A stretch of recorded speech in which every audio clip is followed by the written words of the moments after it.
What does eternity feel like? Have you ever tried to imagine what eternity feels like? Not just as an endless stretch of time, but as something beyond time itself. We measure everything by seconds, days, and years. We celebrate beginnings and mourn endings. Our hearts are trained to expect change, movement, and the ticking clock that reminds us we are finite. Yet deep within every soul lies a quiet ache, a memory of something timeless, a longing for a home that no calendar can contain. Eternity. The word itself feels too vast for the human mind to grasp. We think of it as forever, but forever is still a measure of time. Eternity is something different. It is not about duration, it is about presence. The stillness where everything simply is. If time is a river flowing endlessly forward, eternity is the ocean that holds that river in its calm embrace. Throughout life, we get small glimpses of that eternal feeling. It's the moment when you lose yourself in awe, watching the sun set behind mountains, holding someone you love in absolute peace, or kneeling in silent prayer when the world fades and only light remains. In those moments, time seems to dissolve. There's no before or after. There is only now. The sacred stillness where your soul remembers where it came from. Perhaps that is why the Bible says God has placed eternity in the human heart, because somewhere deep inside we already know what eternity feels like. We just forgot. We got caught in the rush of hours and years, chasing dreams that fade, building lives that crumble. But the longing for eternity, for something unchanging, unending, utterly peaceful, is the whisper of God calling us back to Himself. So what does eternity feel like? It feels like perfect peace. A peace so deep that even time bows before it. It feels like being completely known and completely loved, without fear or need. It feels like resting in the presence of the one who is not who was or will be, but simply is. And the truth is, eternity doesn't begin after death. It begins the moment we awaken to the eternal within us, the moment we stop running from silence and step into the stillness where God dwells. Eternity is not far away. It's here, now, quietly waiting for your heart to remember.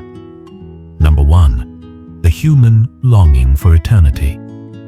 Every human heart carries a hidden hunger, a quiet, aching desire for something that never ends. We feel it in childhood, when we first realize that moments fade, that people leave, that everything we love eventually changes. It is the ache behind every goodbye, the silent fear behind every joy, because we know, deep down, that time always takes. We live surrounded by clocks, calendars, and deadlines. Our lives are measured, counted, divided into seasons.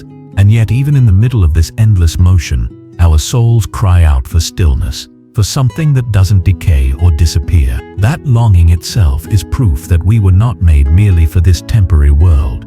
We were made for eternity. The book of Ecclesiastes tells us, God has set eternity in the human heart. This means that our yearning for permanence, for meaning that survives death, for love that doesn't fade, is not a weakness. It is a divine seed planted within us. It is heaven's echo inside the human soul. Every time we grieve loss or feel nostalgia for what once was, it is not just sorrow, it is memory, a faint remembrance of a world before time, when we were still one with God. We try to satisfy this longing in many ways. Some chase power, hoping to be remembered. Others chase pleasure, hoping to forget the emptiness. Still others chase knowledge, hoping to understand the mystery. But no matter how far we run, we always return to the same truth. Nothing in this world can fill the shape of eternity within us. Only the Eternal One can. And perhaps that is why love, true, selfless love, touches us so deeply. Because love is the closest thing to eternity we can experience on earth. It transcends time, distance, and even death. When we love purely, we are momentarily lifted out of time. We enter a space where forever feels real. So the longing for eternity is not a curse, it's a compass. It points us home. It reminds us that this world, beautiful as it is not the final destination. Every heartbeat that whispers there must be more is the voice of the soul remembering its eternal origin and yearning to return to it.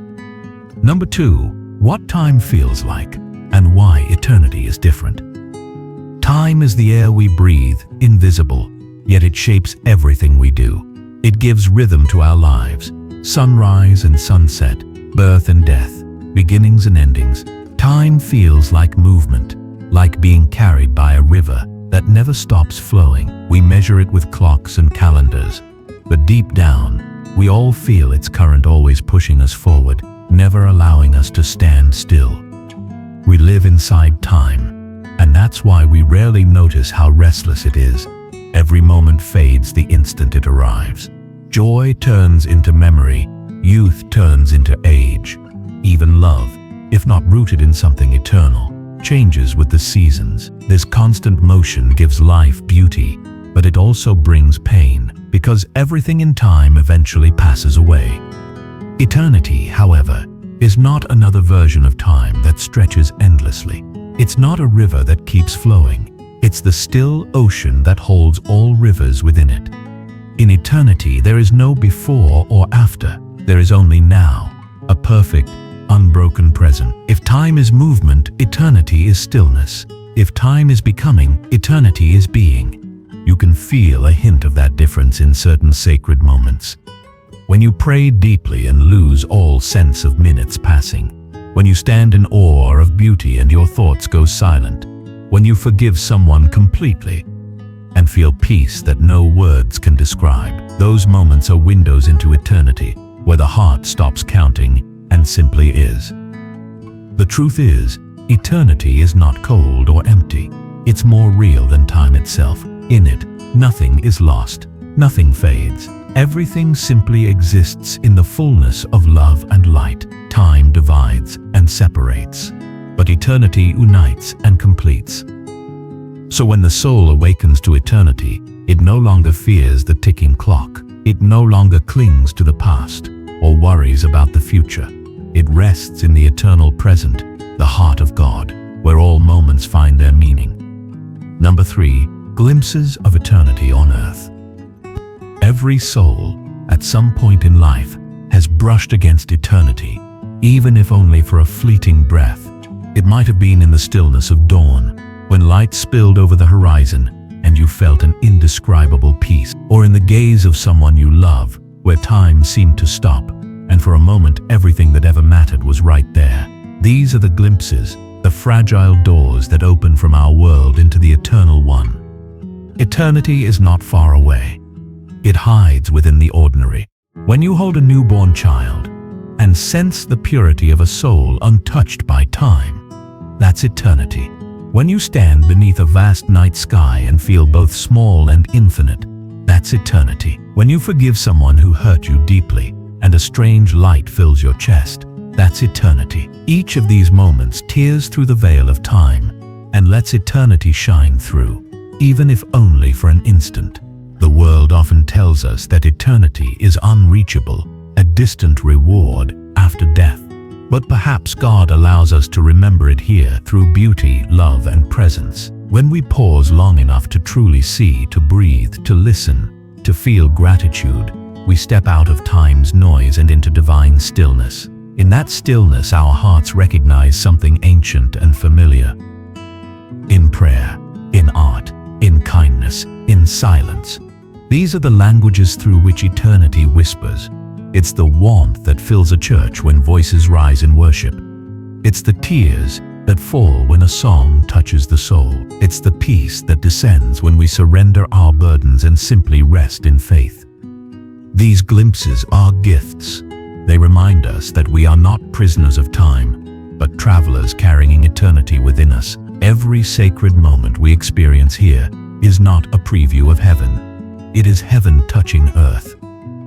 So when your heart feels that deep, wordless peace, don't rush past it. Stay there, because in that breathless stillness you are not just alive in time, you are alive in eternity.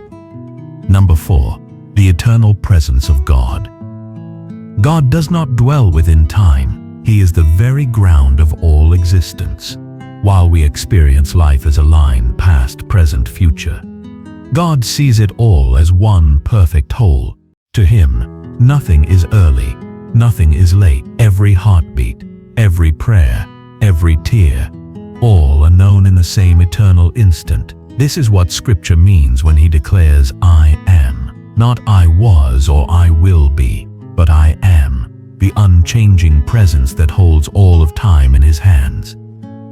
When the soul awakens to that truth, something profound happens. Fear begins to dissolve, because in the eternal presence of God, there is no before to regret and no after to fear. There is only love, constant, pure, and unbroken. Time creates distance, but eternity erases it. What once felt far from God is, in truth, already embraced by him. Many seek God in the future, hoping one day to meet him in heaven. But eternity is not a place we go after life. It is the reality in which God already moves, surrounding us even now. When you pray deeply and feel peace descend, when tears fall and a quiet warmth fills your heart, that is not imagination, it is your spirit stepping momentarily into eternity, resting in his presence. In that stillness, you begin to understand why heaven is described not as endless time, but as endless communion. It's not about forever in the way we measure it. It's about fullness, the unshakable awareness of being completely seen and completely loved. That is what the eternal presence of God feels like. Not distance, but closeness beyond words. Not endless years, but endless peace. And the miracle is this: you don't have to wait for death to enter that presence. Every act of faith, every breath of gratitude, every surrender of fear opens a door. The eternal is not somewhere beyond the stars. It is here, right now, in the quiet center of your being, where God whispers, "Be still and know that I am God." Number 5. When the soul enters eternity. When the body takes its final breath, something silent and eternal awakens. The world grows dim, yet the soul begins to see with new eyes, not of flesh, but of spirit. Time, which once ruled every heartbeat, suddenly loses its power. There is no yesterday to mourn, no tomorrow to awake. There is only an infinite now, radiant, still alive. Those who have glimpsed this passage describe it not as darkness, but as light. A light that feels alive, intelligent, embracing. It is as though love itself becomes visible. Every fear, every pain, every regret dissolves into something vast and merciful. The soul remembers, this is where I came from. This is where I belong. In that first instant beyond time, everything is clarity. The masks of the world fall away. You see your life, not as a line of days, but as a tapestry of meaning woven by unseen hands. Every joy, every wound, every act of love shines with purpose. Nothing was wasted, nothing was lost. For some, this moment feels like being drawn upward into light, into peace, into a presence that knows them completely. For others, it feels like returning home after a long exile. The passage may seem like a threshold, but in truth, it is an unveiling. Eternity does not begin, it simply is, and the soul at last awakens to it fully. Near-death experiences often describe the same sensation, not fear, but freedom, not separation, but unity. It is the feeling of finally resting in the heart of God, where time never existed, where love has no end. When the soul enters eternity, it does not become something new. It remembers what it always was, an eternal spark of divine life. Death is not the end of time, but the return to timelessness. And in that return, every question finds its answer, every wound finds its healing, every longing finds its home. For the eternal cannot die, it only awakens. Conclusion: the stillness that never ends. Eternity is not a place somewhere beyond the stars. It is not a distant future waiting after death. Eternity is the stillness beneath all movement, the silence that holds every sound, the love that endures beneath every loss. It has always been here, quietly surrounding us, patiently waiting for us to notice. Most of us spend our lives chasing the next moment, the next goal, the next comfort, the next sunrise that will make us feel whole. Yet no matter how fast we run, time keeps pulling us forward, like a tide that never stops. But if we dare to stop just for a breath, something miraculous happens. In the stillness, the rush of time fades, and eternity begins to whisper. It says, "I never left you. I've been here all along." This is the great secret of faith. Eternity is not about endless time, but about endless presence. When we step into the eternal now, when we let go of the need to control, to prove, to become, we return to what we were always meant to be. Children resting in the Father's arms. There is no fear of endings, because there are no endings. There is only love unfolding endlessly in its own quiet way. Even in this temporal world, you can live with an eternal heart. You can forgive as if there were no tomorrow, love as if time could never take it away, and see each moment as a sacred doorway into something infinite. The saints and mystics understood this, that heaven is not merely a destination, but a state of being where the soul lives in full awareness of God's unchanging light. So when the noise of life grows too loud, return to stillness. When fear of death or loss creeps in, remember that what is truly you cannot fade. Beneath every heartbeat, beneath every thought, there is a timeless silence. And in that silence dwells God Himself.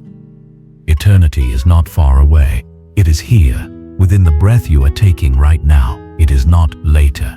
It is now. And when you awaken to that truth, you will discover that the stillness you seek was never the end of time. It was the beginning of forever.